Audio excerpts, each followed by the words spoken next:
ગત 19/2/2026 ના રોજ સદર જગ્યાએ યોગેશ મારવાડી નાઓના દીકરાના લગ્ન પ્રસંગ હોય, જે અનુસંધાને યોગેશ મારવાડી અને તેમનો મિત્ર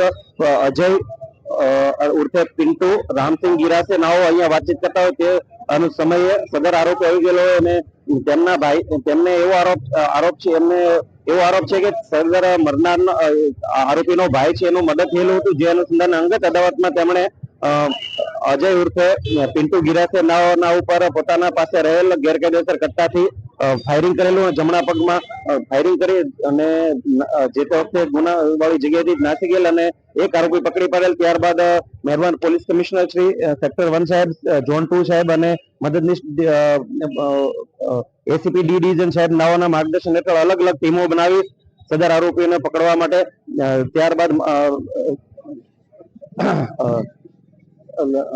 મહારાષ્ટ્ર ખાતેથી આપણને બાતમી મળેલ હતી કે તે 40 ગાંવ જગ્યાએ એક જગ્યા આવવાનો હોય, જેના આધારે ટેકનિકલ વર્કઆઉટ અને હ્યુમન સોર્સના આધારે સદર આરોપીને મહારાષ્ટ્ર જિલ્લાના જલગાંવ ખાતેથી 40 ગાંવ નામના એક જગ્યાએથી સદર આરોપીને પકડી પાડેલ છે અને પકડીને કાયદેસરની કાર્યવાહી કરી અને સદર ગુનાવાળી જગ્યાએ લાવી તેમનું રિકન્સ્ટ્રક્શન કરવામાં આવેલ છે. એના ઉપર કેટલા ગુનાઓ નોંધાયેલા છે? સદર આરોપીઓ ઉપર 34 જેટલા લૂંટ, murder, attempt two murder, robbery, snatching, firing ના અસંખ્ય ગુનાઓ